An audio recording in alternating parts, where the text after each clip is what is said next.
หลายตัวล่ะฮะ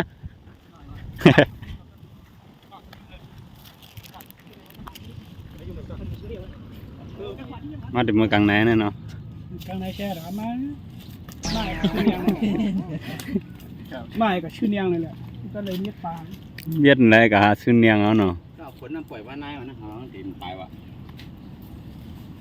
มันจมนั่นแหละหลุดไปแล้วมันเขาผมมันจมไงเลย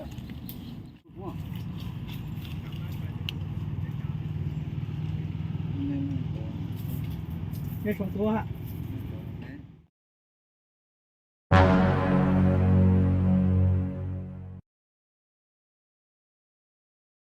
ตัวมาเอาอ่ะก็เอาเลยกับดิตัวนั่นพี่ม้วนเดี๋ยวแกรอปาที่เปียบแค่เอาโร่แค่วันไหนเวียดเท่านั้นมีบากเวียดเนาะที่ไหนเนาะ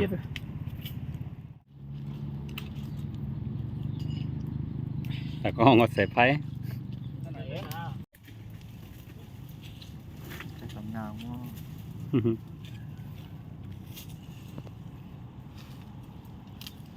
เวียดเท่านั้นใส่มาร์กเนาะ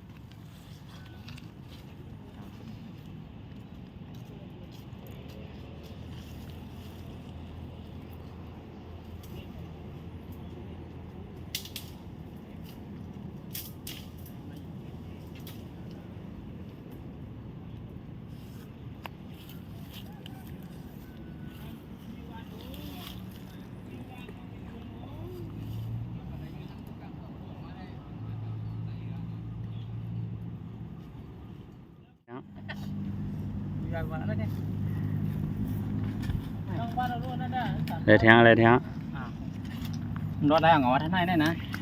หลายโลนะประมาณโลครึ่งนี่ครับอันครึ่งนี่นะโลนึงแต่ฮะเอาตัวป่วยจำจ้าจีหลังมาเดี๋ยวพี่น้องเมืองปอนเขานะพี่น้องเซนวีนี่ก็น้องมุกบอลกันแหละพี่น้องเซนวีนี่ก็เดี๋ยวพี่น้องเมืองปอนเท่านั้นมีกันมีหางมีสายบือลงอย่างเงี้ยทำอะไรไปได้มาเนี่ยโอเคเรียบร้อยซองมาแล้วน้องมุกบอลให้ไหนนี่เวียดกว่านี่บอกให้นะมันย้ำดิว่ามันมาเนี่ยนะไม่อยากจะลาดเลยนะโจงมาในหลายๆตัวนะพี่มดเนี่ยทำตัวนะมีมาหน่อยนะมีมาหน่อยแบบมีมาแบบมีมาเท่านั้นเลยมีมาเท่านี้อ่ะปล่อยเขาเลยแบบมีค่ะสดๆร้อนๆนะตะเดี๋ยวนี่ปล่อยยิ่งข้าวในลูกขิบก็ปล่อยเอาเลยแบบมีมาเยอะเอาข้างในหน่ะมาผู้หันผู้ออกล่ะเวียดมีกันในให้หมาหนึ่งละนี่ไปไหนกันเดี๋ยวอะไร3 ตัวว้าวก็ว่ามันมีผงก็ว่าสุดยอดเลยเมื่อน่ะลอยเอากระปั้นนะนอนเรียนให้เมื่อน่ะไอ้เมื่อไอ้เมื่อหรอนะมันเอากระปั้นนั่นล่ะมันตึกเอาแทงนั่น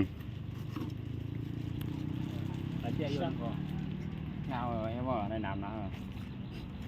อะไรนะครับ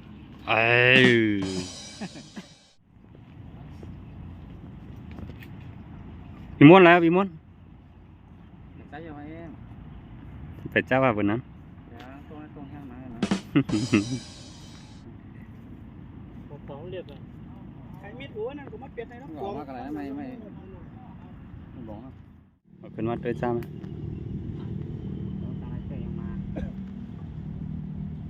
ยกมันเอาเขียนในไว้หรอมันน่าเขียนมาวะไร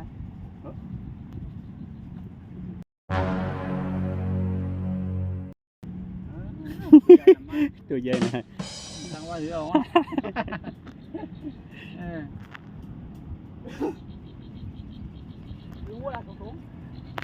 ปล่อยขึ้นแล้วพี่ม้วนขามปากนะบ้างขามปากนั่นเหมือนนี้เราโอ้ตัวนึง